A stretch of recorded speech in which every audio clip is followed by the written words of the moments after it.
Well, hello, everybody, and welcome to the 113th episode of Stories of Service, ordinary people who do extraordinary work. And I am the host of Stories of Service, Teresa Carpenter. And today we have another incredible guest. I always get really excited when I have fellow podcasters. And today I have Josh White. Josh, how are you doing today? I'm doing phenomenal. Even better now that I'm talking to you, Teresa, because I'm a big fan. Oh, thank you. And I'm a big fan of your work too. And as I say, you're not only a Air Force podcaster, you are a podcaster who is doing this on active duty. And there are not very many of us who are content creators and as open and active online as you and I are. So I think this is going to be an incredible conversation. And we're going to talk about a number of things today. We're going to be talking about it's a survival story. Josh, so similar to my conversation with Tony Taylor, he has a story that of really just mastering ways to combat the odds in the face of just very challenging circumstances. And we'll talk about that and about what some of those keys to success were that helped him get through that. He is a dedicated husband and father of two. He's been serving his country for nearly 20 years as an active duty master sergeant. He was a military brat growing up, but was primarily raised on Andrews Air Force Base in Waldorf, Maryland. His family currently reside on Eglin Air Force Base down in Florida. Throughout his illustrious career as an aerospace ground equipment technician, medical group executive officer, public health flight chief, COVID ops lead, and military funeral honors program manager for the state of Missouri. And throughout all these unique job opportunities, he has developed a talent for personal networking and connecting with others on a deeper level.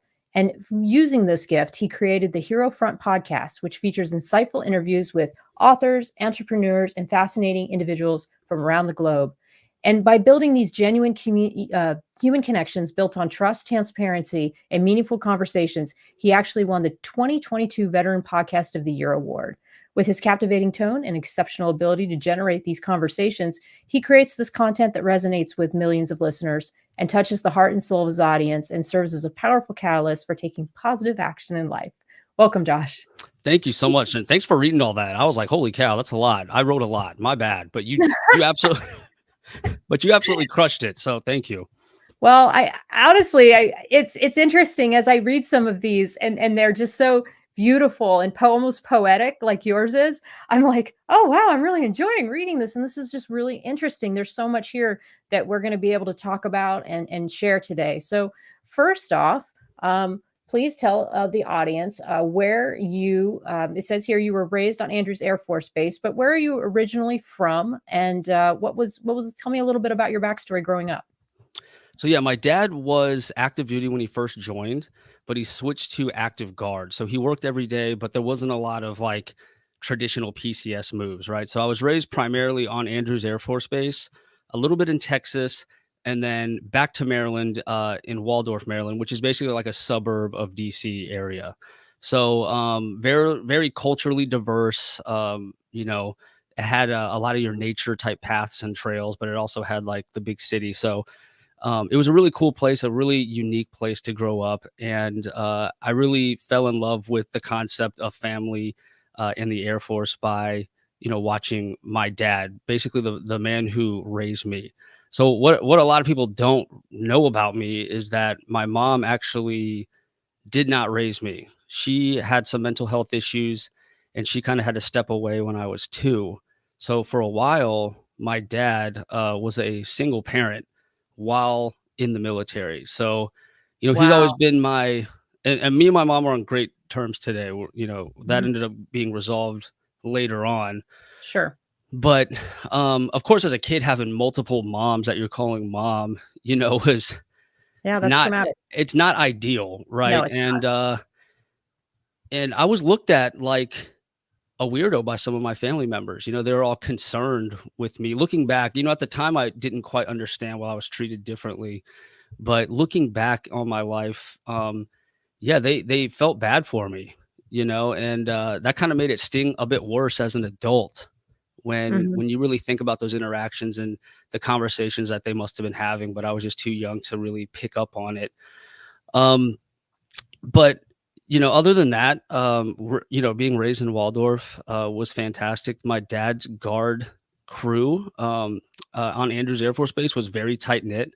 I had aunts, uncles, like I had Mhm. literal family members in that building. And they just seemed like one big family. My dad was in blues every day. He was prior enlisted, was a 12 outstanding airman of the year, became an officer and a squadron commander. And so, that was always like my guiding light, my rock in my life, that I had going forward. Yeah.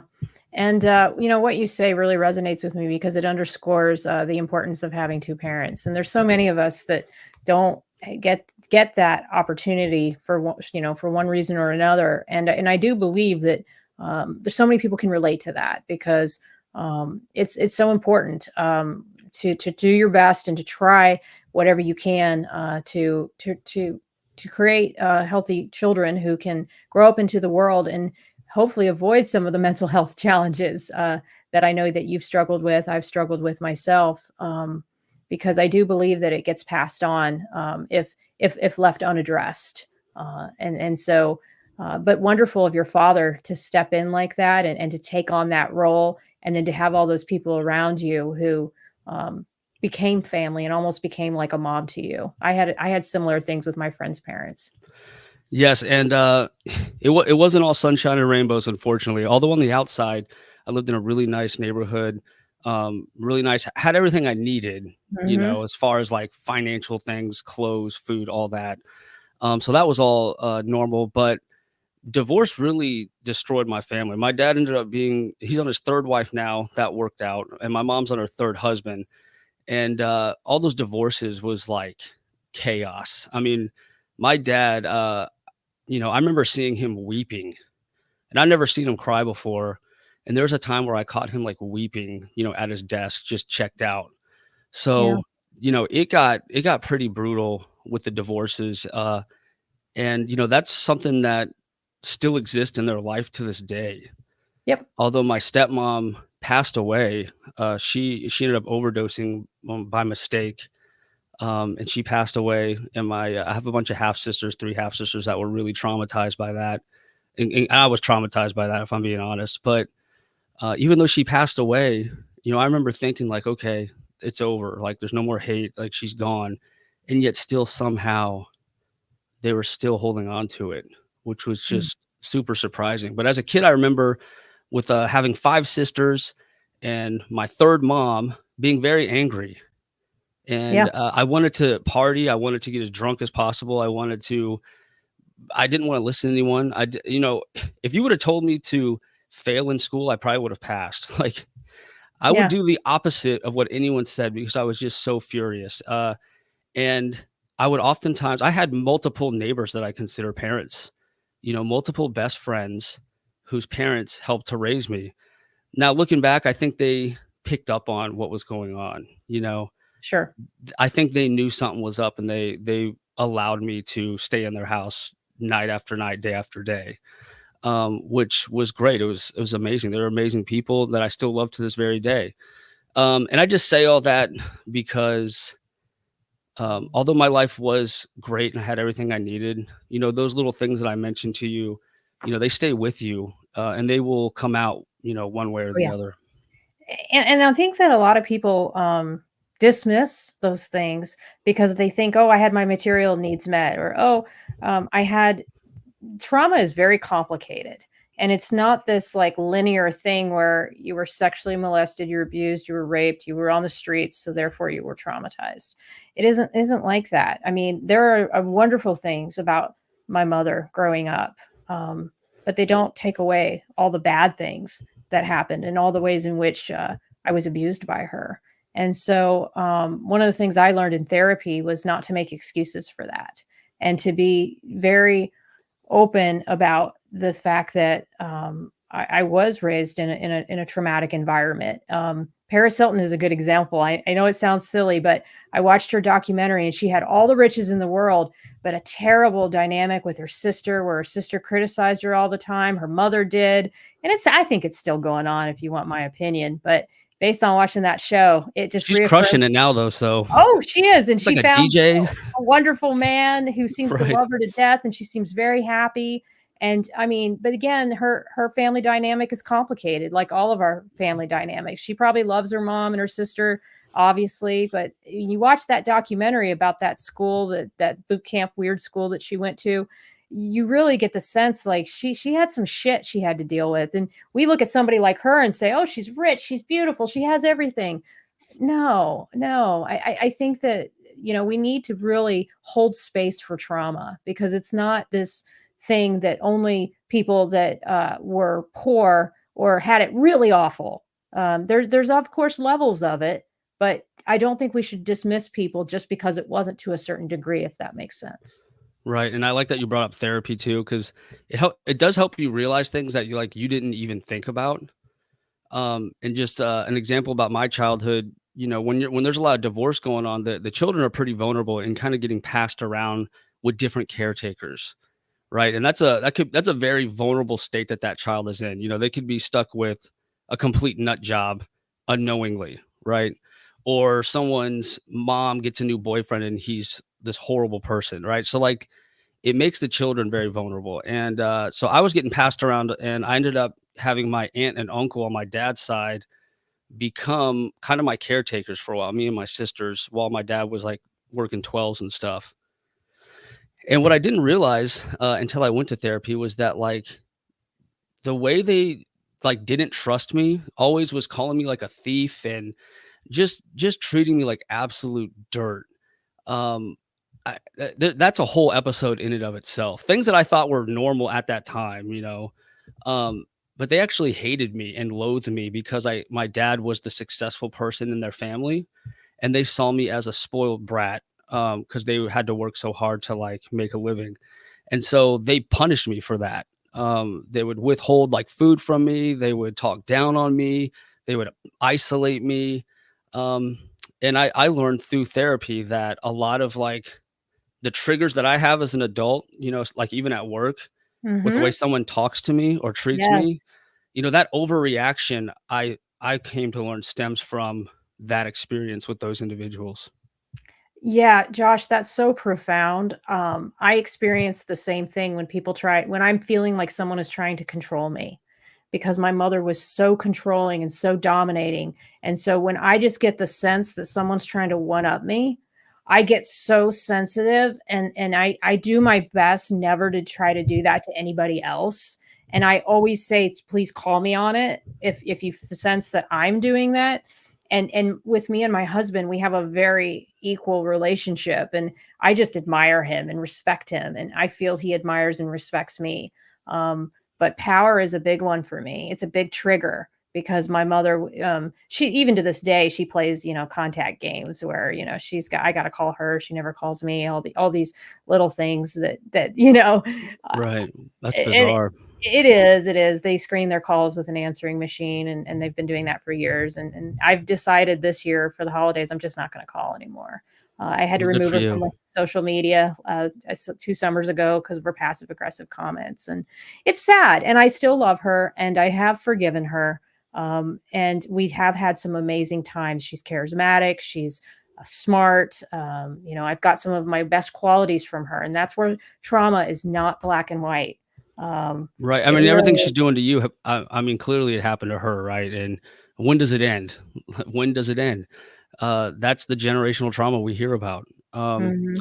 And I did listen to your episode, The Letter to Your Mother, right? That Yeah. you did a solo I did, episode. I did, I did. That was powerful. That was very profound. Yeah, and I wonder if she still listens or follows my social media. I have taken her off Facebook, but I'm open to continuing to have a relationship with her, but I'm not going to make it incredibly hard where she tries to withhold when I can come see them, and makes it very complicated for me to make plans with them. And I'm at a point now where I've done my grieving, because I did have to go through a grieving process. When I decided that I was going to remove her from social media, I had a feeling she was going to cut me off then. And so I had to go through this process, and therapy was very helpful with that, where I just grieved if they die, because my father's now been kind of infected by the way she sees me, which is really even sad too. Mhm. And I made my peace with it. If they died, I would go to my grave, or I would be okay with knowing that I still love them, But I don't excuse the ways in which I was treated growing up. And we have such a different narrative on how we see it, and we're never going to see eye to eye on it. So Right. and you just have to make your peace with that, because at some point, you have to move on with life, and you have to choose happiness, and choose to Right. be grateful and to have I mean, gratitude. yeah, you have one life to live, although they raised you and you feel this obligation to people sometimes. It's like if it's like a turmoil is all you're getting out of it, then you don't want to spend your whole life just putting up with stuff, so Right. I good on you for sticking up for yourself. Yeah, it was incredibly hard. But and every situation with people's families is different. And I'm sure in your family, you had to go through your therapy and say, what is the best relationship that I can have that's the healthiest? And sometimes it's no contact, sometimes it's limited contact, sometimes it's boundaries with contact. Have you come to that peace now with your family? Yes, with my uncle and aunt, I just cut them off. I saw them at my grandma's funeral. They looked like very rough. Um, and they still disrespected. I was in like service dress blues. Like I'm already on a path that exceeded anything they did. But they still were kind of looking down on me. And I was just like, these people are out of their minds. Like Yeah. I'm just gonna move on. But I did come to peace with it. I think I ended up impressing my uncle Tony before he passed away. He passed away kind of young, about a year ago. Um, and on social media, he was just blown away by like, where I was at in life. And I was like very satisfied with him just knowing where I was at in life. Yeah, you shared a story on a podcast I heard about how you were on some sort of a flight where you were flying over these homes, and you saw like how these people lived, and you thought, "Oh my God, I could never live in a house like that." And then you had that full circle moment where later on in life you've achieved some of those things. So I'm sure that's kind of how your family sees you now. Am I right? Oh yeah, and a lot of them didn't think I would amount to much because I was such a rebellious kid. From all and from my own childhood that they were aware of, they just assumed that I was destined to fail or end up in jail or something. They just had really bad assumptions about me. Some from a good place, some from a negative. But yes, I am very happy and proud to say that all their minds have been blown multiple times. That's awesome. So tell me a little bit about how you went from, being so rebellious, to joining the Air Force. Was it more because you wanted to sort of go in the footsteps of your father? Like how did you, because I was like that too. I was like party girl, like life of the party. No one ever thought, Terry Pickard would join the Navy. And so it sounds like your background was very similar to mine. Right. Like I wasn't the kind of girl that people thought would join the military. It sounds like you weren't the kind of guy that people thought would join the military. Well, the area that I was from, it does have a lot of crime too. I mean, it's near DC, so of course that Mhm. comes with the territory. And I started hanging with the wrong crowd, which is really easy to do there because there's a lot of them. So I was hanging with the wrong crowd, and I think my dad could clearly see that the longer that I stick around that area, like the more at risk I was to, making a choice that could potentially ruin my whole future. So he was very much he basically gave me an ultimatum. He basically kicked me out of the house. He was like, if you don't have a plan by this date, like you're out of my house. Like you're 18, you're not staying here. He's pretty brutal about it, if I'm being honest. Wow. I remember like I got my driver's license late, like in life at like 18. Um, but I remember even walking like down a freeway, like a major highway to get to a job interview. Like walked like 5 miles to get there. Like that's the extent that they were trying to push me towards. Um, so at that point, the Air Force sounded like way better than what I was dealing with there, which I think was the point. And I also wanted to follow in his footsteps. Wanted to be like my dad, and I'm actually fourth generation Air Force. So from the Army Air Corps, great grandparent all the way down to me. So I was like, you know what? I feel like I do want to uphold that legacy. And I love seeing my dad in blues. He seemed like a superhero to me. And so that's ultimately what made me choose to decide to join. Yeah. So how tell me a little bit about like your early career. Did you have like it sounds I just feel like so much of what you say is like so similar to like my path. Did you have a lot of like these trials and tribulations at certain commands and ways in which you had to sort of prove yourself or things that would because it said because like me maybe you may not have gotten therapy when in your 20s or your 30s uh, and so what was that early those early experiences like. So I did not take anything seriously, right? And I would say that was probably an easier approach emotionally because I wasn't invested. So whatever they said or did to me, it really didn't phase me. I was a goofball airman. You know, I was in Guam. The drinking age was 18. I was 18, and I took full advantage of that. And I had a lot of amazing memories there, with all my friends from tech school who went with me. You know, I was in a band, like I was an escort for Miss Guam and spent 2 weeks like with those ladies and learning how to ballroom dance. And That's like great. I live life to the absolute fullest, like absolutely. And the reason that, you know, lasted in the way it did was because it was only a year and a half and it was with a lot of great friends of mine. um, but at work, I was a complete yeah, they thought I was a moron. And I don't blame them for that. You know, I was very immature. And yeah, that was not fun dealing with being looked at as an idiot from day one and then dealing with that for a year and a half. And so after that, I was like, okay, I'm not making that mistake again. Like I don't want to go in there and make them laugh day one, right? Because I was like the class clown. So I was like, I'm gonna take a different approach with my next base, which is why I love the military. You can try, you know, with your different moves and assignments, you can try these different approaches. And so on the second one, I took a bit more of a serious approach. I was at Kadena, and that base absolutely rocked my world. Because it is a very serious mission. Like if stuff goes down, like Kadena is a big part of that war, potential war. And so I was on 12s for about a year straight on nights. Um, and I just resorted to drinking and gaming. It was really easy to check out, especially when I was at work during nighttime. You know, it's very quiet on the flight line. I had a lot of time to think. And I started noticing on social media, a lot of my friends were like starting to graduate college and stuff. And I didn't even know how to get into school at that point. Like, I didn't even know how to do that. And so I started really hating myself because I felt like I was less than, but I was also too terrified to take the first step with making my life better. I felt like it was out of my hands, it was out of my control, and I was just along for this ride. Um, and so, although Japan is amazing, and I did have a lot of good times in Okinawa, eating all the delicious food and all the festivals, and I did do those things. Overall, it put me in a very weakened state, because I was like drinking daily and isolating and really starting to hate the person that I saw in the mirror. And how long so this whole tour, it was kind of like that.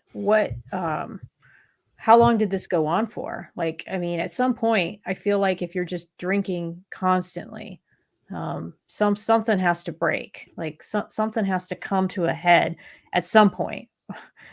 Did Right. that happen for you? And not for a while. And I attribute that to youth. You know what I mean? I Yeah. was 21, 22. I think that buys you a little bit of extra time when you're treating yourself like that. But things took a really bad turn for me health wise with the health scare that you were talking about was when I got to Whiteman Air Force Base. And at that point, I was just completely miserable. And, you know, being from DC and having my first two assignments be these exciting overseas adventures, you know, Missouri was not where I wanted to be. That was a huge culture shock for me. You know, everyone was chewing and dipping and listening to country music. And, you know, once again, I was out of place. Like, because I put gel in my hair, I'm a weirdo. Like, and so I just was not a great mechanic. It wasn't my thing. I was just kind of Doing the waiting to job. just Yeah. doing the job and trying to fit in. And sometimes it worked. Most of the time, it failed miserably. But you know, I really took a turn for the worse during that time because I lost all faith in myself. I couldn't prevent myself from drinking. It seemed to be the only thing that kept me going.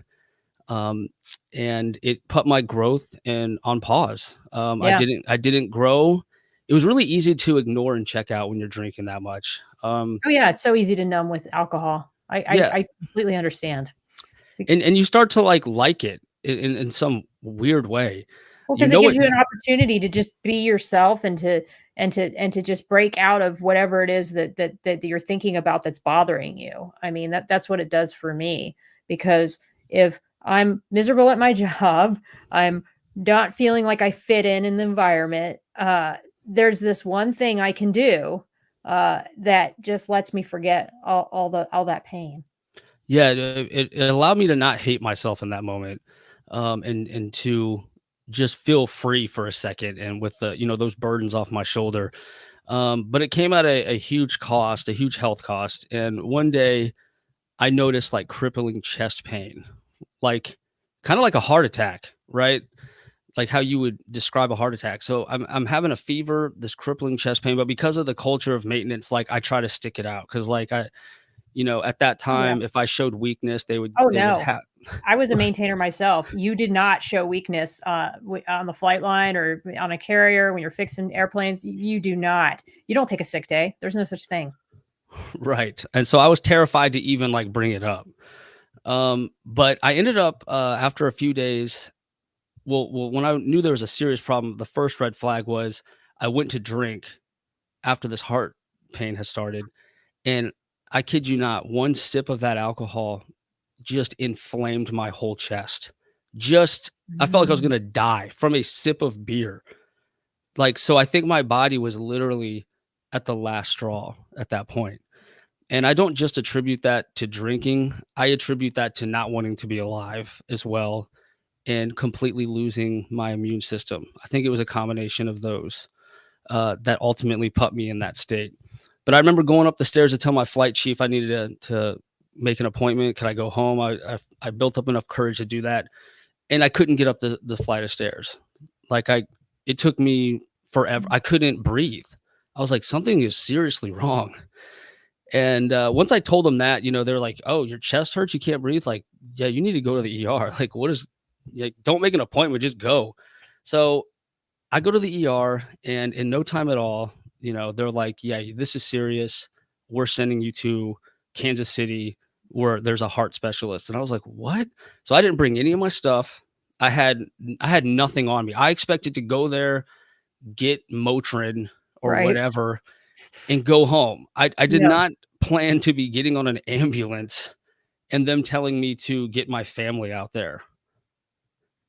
So that's the state that Mhm. I ended up finding myself in, uh, my proverbial rock bottom. Mhm.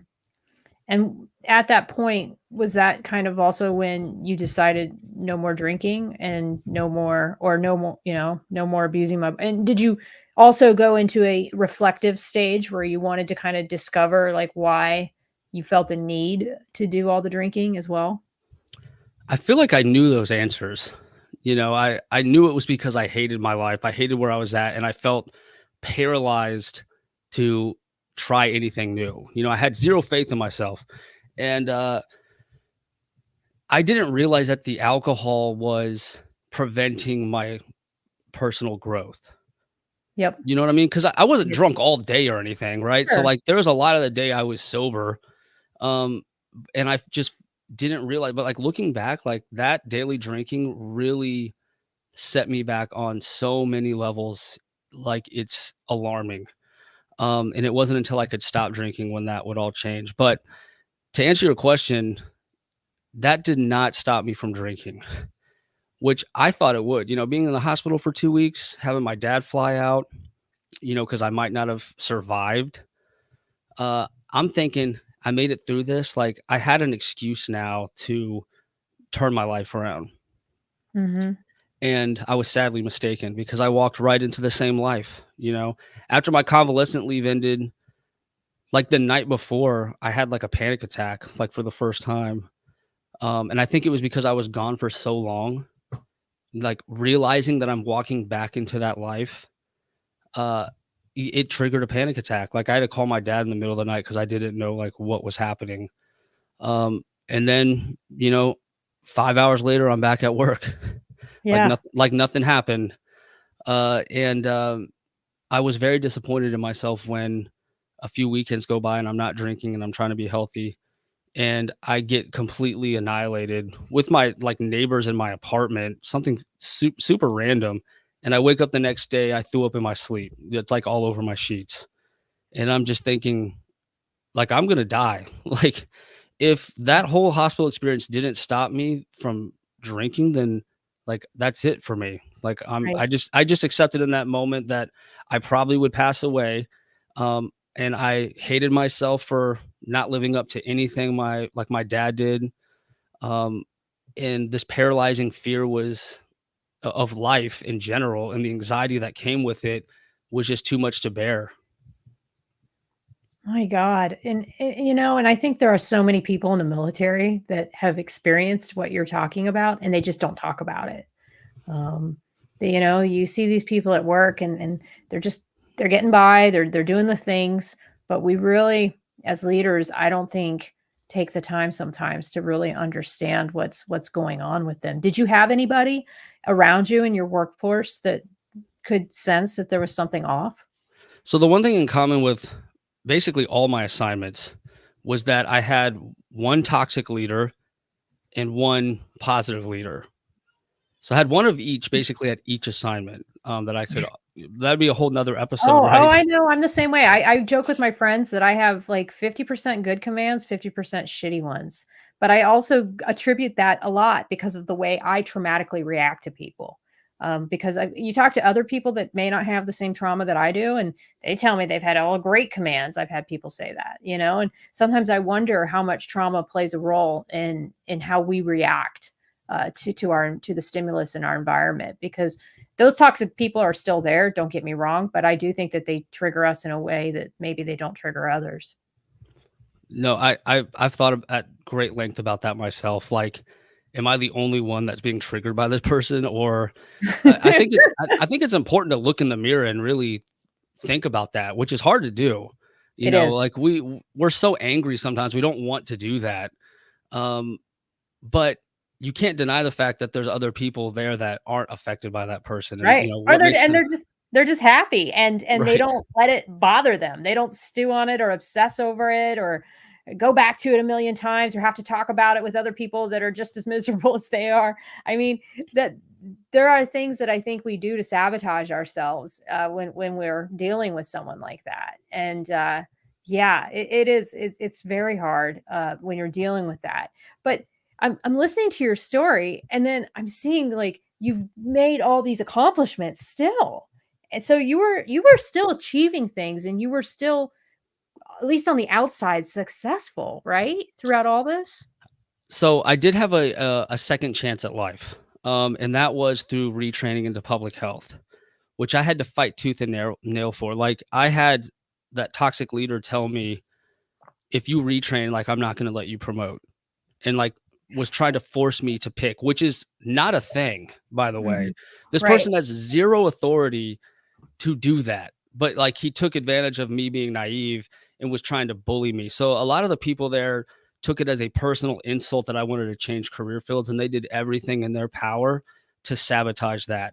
Luckily for me, I got to go through airman leadership school and sit next to my commander at dinner, who's a person I never really ever saw, but I was able to talk to him about it, and get the stuff routed that they've essentially been throwing in the trash and not routing. Yeah. Uh, Pretty terrible stuff. Um, and that was traumatic, event too, dealing with the ups and downs of just trying to change my life and having this group of adults try to stop it. For what? Right. But the thing is that, Josh, the other flip side to this is that I do believe that survivors like me and you tend to be very resilient and tend to do and dare to do the things that others won't. So I always sort of balance this, because everything you're saying in your story, I had the same thing when I tried to put in my officer package. Like, people in my shop. I wasn't the greatest electrician. I didn't have a passion for it. I didn't go deep into the schematics. I could do the quick fixes on the flight line, and I was a final checker troubleshooter, but I wasn't like the person that would save the day and figure out, the lone wire in the back of the engine that was causing everything to fail. So and I knew that, like, and that was what was prized, was obviously the person that could do those kinds of things. And so people were like, what business does she have being an officer? She can't even fix the freaking aircraft, And thankfully, like you, I had people who saw my potential and saw that I could be a leader and saw that I could do something else in the military besides be a maintainer. Yeah, their worldview is very small, and that's a whole episode of itself. I'm telling you, of people who get triggered by your other success, and they try to do everything in their power to stop it, and that's painful to be on the receiving end of. But I did have one person. His name was Joshua Hollingshead, and he got my back essentially, and he helped me. I had that one person, thank God. So I get the retrain. But I will say all this healing, and through these episodes that I've been dealing with amazing podcast hosts like you, is I've kind of learned something new about myself through explaining it that I didn't catch before. And I think all of my life started to make a change and a turnaround when I accepted help from someone for the first time, right? Mhm. There's new people in the shop. They thought I was funny and they wanted me to hang out with them, and they kept bugging me about it. And I always said no. I would stay home and drink and play video games. But one night, for whatever reason, I said, you know what? I guess I'll give it a shot. There's a new movie theater in town.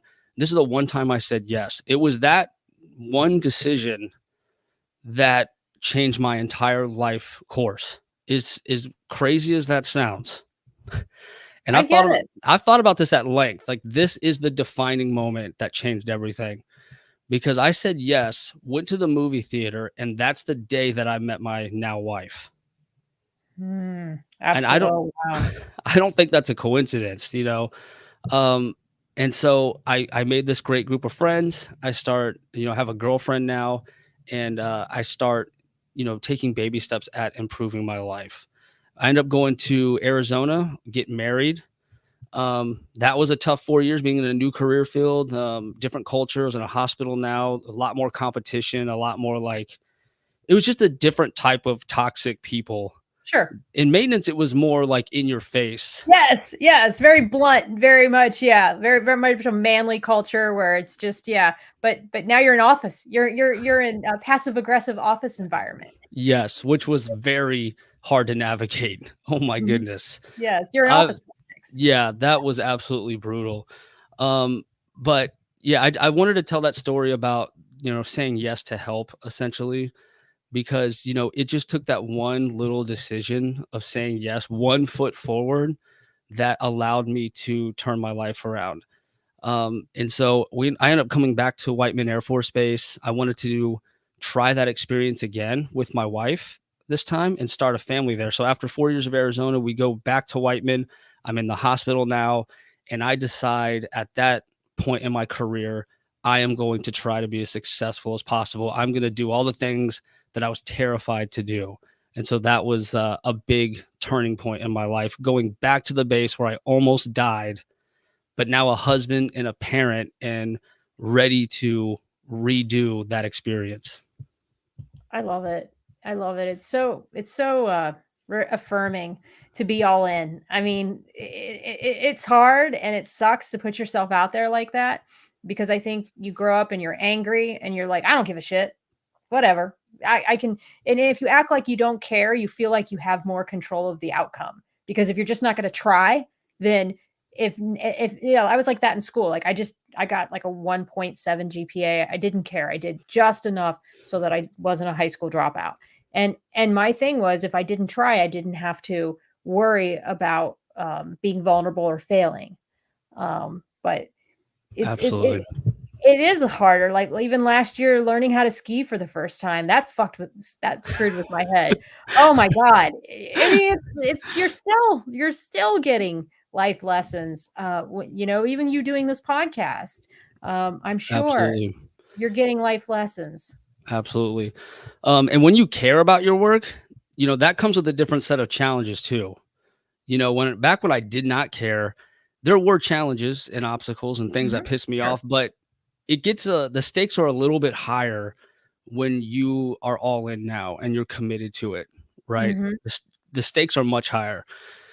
But that second experience at Whiteman changed my life because you could imagine the surprise on those maintainers' faces when they go to the hospital and not only see that I did cross train, but I'm also higher ranked than a lot of them.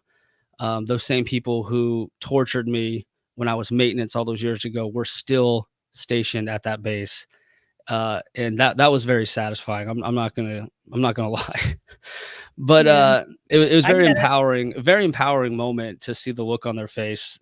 Like, that can't be? Is that Yeah. Josh White? Oh my god! And yeah, good I've times. had some of those full circle moments too with some of the people Right. I served with in the Airedale community, and one came up to me at a puppy mill protest. I'll never forget it, outside of in a mall where I was there, and I honestly think she was just there to try to see what I was like, and she was one of the ones who used to bully me in the shop, and I was very polite to her, and but it was just really like an awkward, weird encounter. Um, You're like, why are and we doing this? yeah, like, why do you care what I'm up to? She Right. didn't make it past first class. She got out, she retired. At that point, I think I was in '03. And I was Nice. holding my signs at our little booth outside the pet store saying, "Don't buy puppies from pet stores." And she just showed up. I mean, because I used to post on Facebook that I was there, and apparently, I think she was there seeing a movie or something, and came over to our Wow. booth. But it was awkward, very awkward. But again, I was very gracious. I was very polite. But yeah, I mean, Those full circle moments happen in the military quite often. I think they're spiritual things at work that, the impossible, I've seen the impossible happen as far as coincidences go. And I notice folks in the military kind of run into that a bit more than others for some reason. yeah. I mean, I've had people who have written me on social media and apologized for bullying me or the way Oh, that they wow. treated me. I've had That's that amazing. happen. Um, and I'm always very gracious about it. I Same try here. to be the bigger person and just be but I also don't minimize it, if that makes sense. Like the way I talk about my mother. Um, because I don't think that I don't like it when people say, and I know they do it to try to be nice, well, they did the best they could. No, they actually didn't. They could have done better. And I'm Right. okay saying that. Like, they could have gotten help. They had a choice. Right. Even though therapy wasn't as huge as it is now, I think you still understand if you're passing along generational trauma. Um, but at the same time, it doesn't make any sense to hold on to the resentment. But I had to work through that in therapy about, like, how do you not hold on to the resentment, but still find space to hold people accountable. And I think I've come to a good balance in my mind about that. But it's definitely a challenge because you It don't want to is. go too far and be resentful. But at the same Right. time, I don't believe in letting people off the hook. I got you. That's a balance to it for sure. Um, the whole turning point in my life, though, like when I put drinking behind me, I feel like that's definitely worth mentioning here, because at that point in my life, I met people that said they never drank before, and I literally thought they were lying, and it was like pissing me off. Like, because in my mind, it was not possible to Mhm. not have something to check out. So, like, I didn't believe anyone was alcohol free. I thought that was a lie. Like, that's just to show you where my head was at and how far gone I truly was at one point. Um, and I love telling my story on like how I thought things were impossible because it did turn around. And I want to show people that even though you might think it's impossible, there is a possibility, and I'm living proof of it. So I'm at Whiteman Air Force Base for the second time, and it all started with taking on a commander's call and running that event. Now it seems very insignificant. There's people running projects all over the military, but at that point, you got to remember I've been avoiding all sorts of responsibility and the limelight and all that. But saying yes to that one commander's call showed me how to leverage teammates, how to work with my peers. I had this perception that it would all be on my shoulders, and that's what kept me from starting anything. But the reality is, you can get a lot of help, and you don't do it alone. And I learned a lot of lessons through that. And it allowed me to fill in for the first sergeant, which then allowed me to be the temporary med group exec, which then made me the permanent med group exec, which then got me the honor guard position, where my whole life turned around for the better at that point. And all of that, the catalyst of all of that was just taking, again, one step towards, the unknown and taking on that commander's call. That unlocked my whole future, from that moment. Another defining moment that seemed insignificant at the time, but put me on a different life path, if you would. It's so fascinating how these defining moments are not seemingly significant, but then when you really look at them as a collective and you start to just kind of journal out what are those things, those turning points in your life, you Right. realize they are defining. It's like when I decided not to go for a man who had this much education and had to check all these blocks. And instead, I decided to date the guy that was 10 years younger, that was, more of a blue collar guy. And I opened up what I thought was my type to something different. That was a Mm-hmm. turning point. I didn't have to do that. I could have just stayed dating these emotionally unavailable men, but instead I opened myself up to a different type of partner. But you you just speak so much about the the capacity for humans to defy the odds and to do what others think is not possible. And it's why I believe that anybody can transcend their circumstances, no matter where they are in life. Absolutely. And I'll never forget one of the happiest days of my life was when I was in honor guard. Terrifying experience to take on. I'm all of a sudden in charge of all these airmen, equipment, vehicles, training, um, funerals, handing flags to parents, to spouses, to children. One of the hardest jobs ever that I never would have taken on before. I was finally ready for something like that, and it gave me like the most incredible purpose and pride in myself that I've ever felt in my entire life. Like, to the point where I can't even look at life the same anymore after that experience. And I realized you have to earn happiness. You have to earn, your own self-respect. Those are things you have to earn. They don't just happen. And so I learned a lot of lessons there. And there's a turning point where I never won any award in my life. And not only did I win an award, but I became a 12 outstanding airman myself, just like my dad did all those years ago. The story, and I have his plaque right here. That's so cool. So this fell off his Mm. award, but it Oh, says Tech wow. Sergeant William White, and he was an Airman of the Year, one of the 12 outstanding Airmen of the Year. And he had a 2-year-old at home, which was me. When I won this award, I had a 2-year-old at home. I was a tech sergeant just like him.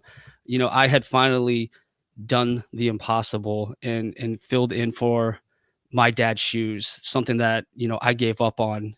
And, that's why I took this from him last time I visited. I'm not going to lie, because I'm like, I earned this shit. Give me that.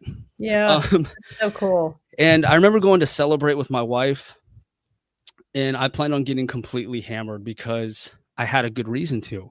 I was celebrating, and anyone who drinks will find any excuse to take advantage of it, right? Um, and when that waitress came up, I ended up ordering a water with lemon. And my wife's like, "What are you doing? Like, you earned this. Like, what's going on?" And for the first time in my life, my adult life, I did not need to check out. As a matter of fact, I wanted the opposite. I wanted more life and more joy and more love and more purpose. And I didn't want to dull that with alcohol. For the first time, alcohol would have taken away the joy that I was already experiencing. Nothing could top that in that moment, something that I had to earn. And from that day forward, I've never drank again. And that was 5 years ago. Wow. That's outstanding. Yeah. When you find that one thing that really sets you on that path, and then you realize that you don't need some of those ways in which to numb, I think it's groundbreaking. And it puts you on this whole nother perspective that you realize that you can have these moments and these experiences without having to numb out, because you want to be tuned in. You want to be there in the present and enjoying the moment fully. Absolutely. And it was a very empowering moment. And I started to really grow tremendously from that point. The podcast wouldn't exist had I not made that decision. Like it just, I wouldn't have been capable or ready for it. That's my Um, next question for you, was what inspired you to start the show? Absolutely. And so it was really the time in honor guard where I wanted to keep these airmen motivated. And it was really hard to do when you're doing funerals all day long, right? Like that's tough, especially Yeah. like when the active duty ones happen and it's from a suicide, which I did. We did 7 active duties over 2 years, 5 of which were suicides. And those are, I'm telling you, it is brutal to be standing there, doing those honors, feeling for that family, hearing them weep in a way that you've never heard someone cry in your entire life. It's tough. And so I was like, how do I bring joy to them? When I can only give one award a quarter, or maybe one award a year, like what else is there? And so I learned a valuable lesson. And the more you invest in people, the more they're going to give back. And that was very empowering for me. And I started really small. I created a Facebook page and I started highlighting these honor guardsmen by getting them like a professional photo. Like we got PA out there. I did a whole video on them. They did a whole interview on them. Like this video blew up, went all the way to like Air Force Global Strike Command. Like, and the pride that they felt with just being given a voice and their family sharing these videos and these photos, and look at my son in uniform, look at my daughter, oh my, like it really didn't take much for that tremendous amount of joy. And did Like you teach yourself all this? Like, did you have a media background? Did you know how to do any of this? 0. That's impressive. Yes, completely no. I mean, I messed with the GoPro. I'd say that was about the extent of my media experience. Oh, wow. And so once I left honor guard and I got back to the base level, um, the need to create what I just did wasn't really needed in my current work center, right? Like to go to that extent at highlighting people. And I was like, wow, I passed on the Facebook page. I don't own it anymore, but I missed it. I'm not gonna lie. Like I missed, because I got so much joy out of that too. Like seeing how far that positivity could go. And I missed it. And I felt like a part of me was missing after that. And that's when the idea came to me to start a podcast where I could essentially show my form of gratitude, which is hearing people's stories. I've come to learn that about myself too, hearing their stories and then creating like trailers and videos and snippets of people showing their best side to the world, or their most proud moment to the world. So That's my form of gratitude and my form of love for people. And I said, you know what, I'm doing this. And everyone told me not to. They well, said, I'm sure. they're like, look, you're in the military. Like, they're not exactly a fan of like sharing opinions online. And I was like, look, I knew in my heart it was the right thing to do because I seen it work. Mhm. I've seen it work with the honor guardsmen. I knew in my heart it was the right thing to do. And so I did it full send. I got all the equipment, did all the research. Between PCSing to Eglin, I had a lot of time to really research exactly what I needed, and I got it all set up. And that was 3 years ago, and I've been doing it ever since. Once I started, I never stopped. And my first guest was my dad. Wow. My first guest was my father as well. That's amazing. It's so interesting to hear your story and your path and why you chose to do the show. It's very similar to my story on why I chose to do mine. Um, it, and it's true. Everybody will tell you not to do it, or they'll say that you're not allowed. I especially as a public affairs officer, I got a lot of people who Right. said that I'm not supposed to have an opinion. I'm not supposed to have a personality outside of being a PAO. And I just thought that was so ridiculous when people would tell me that. Another thing I haven't mentioned too often on other shows is that while at Whiteman, the chapel started a podcast. Like they invested in this whole studio, like top gear, soundproof room. Mhm. And at that point, I was well known in the community through the funeral honors, and they wanted me to come on and be one of the first people to try this out. Well, it went really well, and the episode went nowhere. They wouldn't allow us to release the episode. It's so So sad. I said that's what really convinced me I'm starting a podcast, because I was like, you're telling me you spent all this money, we did all these awesome talks, and we're not allowed to share that? Like, this makes no Yeah. sense. This is crazy.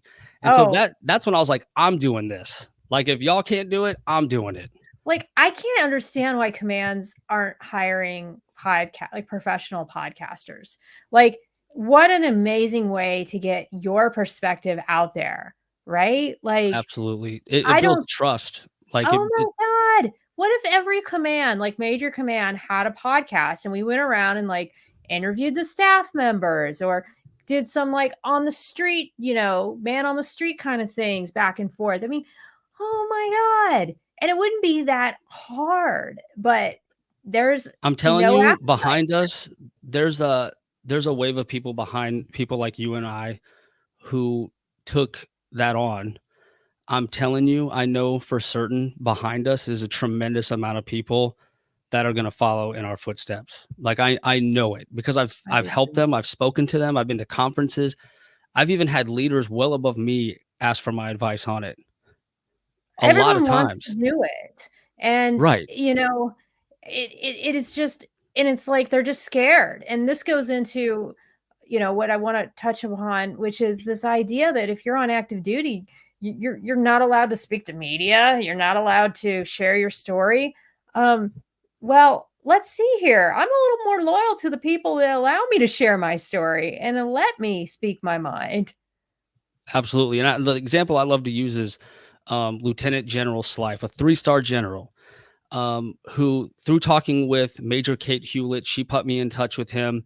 I went to Hurlburt Field and I interviewed a 3-star general while he was in uniform, in person. And that was my most downloaded episode. And what's special about it was, we have this leader who has, every decision he makes impacts thousands of people, right? Like, he was Mhm. over special forces at one point as a general. Like, this guy is like important. Sure. And but he's kind of an enigma. He's kind of a mystery, right? Who is this person? You just see them on articles, or maybe they went to an Air Force conference and you see a little picture of them. I mean, but what do you really know?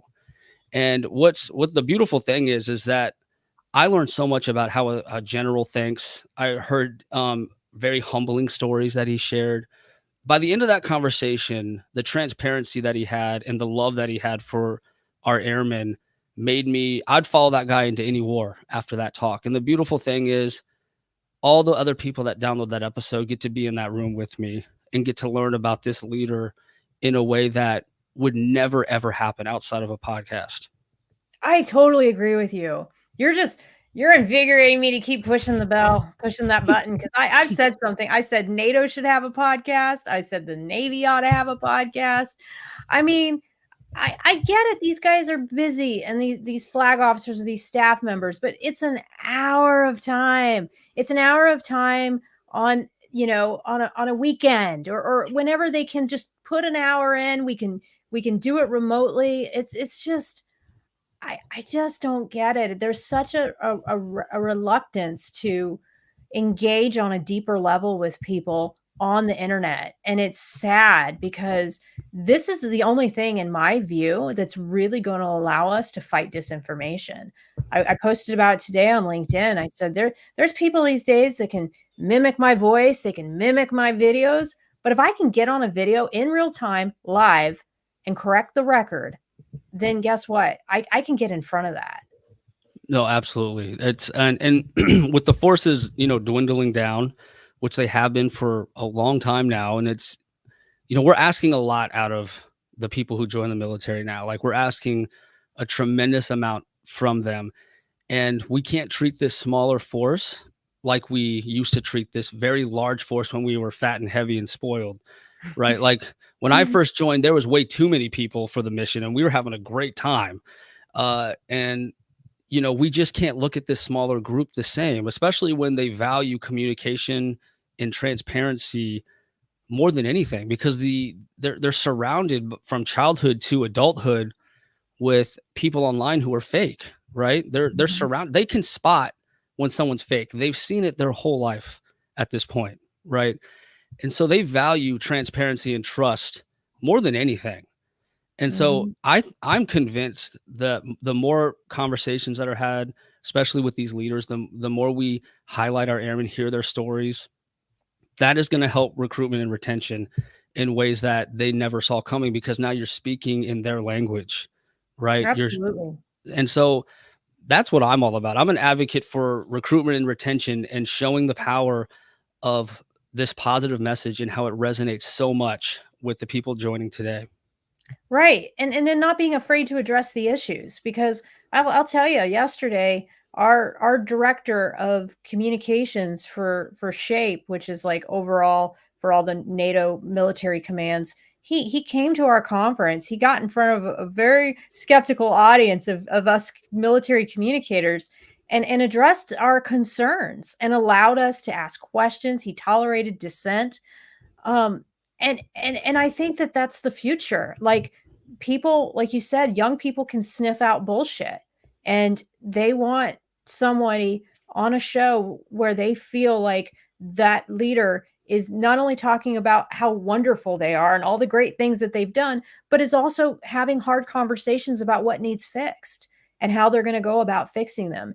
And even if they don't do it at a podcast, if they do it at a conference, I did see that the current CNO did it at a conference and was very much addressing and transparent about issues. So I am hopeful that we'll see more of that as time goes on. And I do think that podcasting and influencers are the future. And I believe that our military public affairs staff better be equipped and resourced properly Oh, yeah, they're in a new world now. to deal with this new world. Yeah, like, we're doing circles around them because of the limitations that they have that they shouldn't have. But I will say the Air Force has taken tremendous strides with this stuff. Like, I'm part of the Air Force Sergeants Association. So for 2 years now, I go to this huge conference. Every leader is there. It's an absolute blast. Everyone's learning and networking, and it's my favorite time of the year. And I'm in charge of the influencer circle. So like, I'm finding influencers, inviting them, and growing this circle. And I'm training podcasters. I'm showing them how to use the equipment, and it's grown tremendously. That's Um, great. and just to put it in comparison, I've been doing it 3 years. In year one, I had markdowns on my EPR. I had a lot of who said you could do this. Who did you ask? Very accusatory way to like approach something that I shouldn't even be in trouble for. I didn't Mhm. break any rules, but that they come at you just it was not fun at first. And thankfully I'm not working with that individual anymore. But I took some hits, career hits, knowingly. Um, and I stuck it out.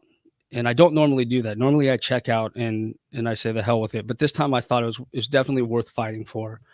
And 3 years later, as just yesterday, I was invited by the general of Eglin Air Force Base for me as Josh White from Hero Front to attend this conference, to capture it so I could share the message with the rest of the base and all the airmen who couldn't attend, and to also interview our two guest authors and highlight them and hear their stories. And then That's great. tomorrow, I'm going to the general's office to do a podcast episode with him. Oh, I love it. Yeah, Congrats.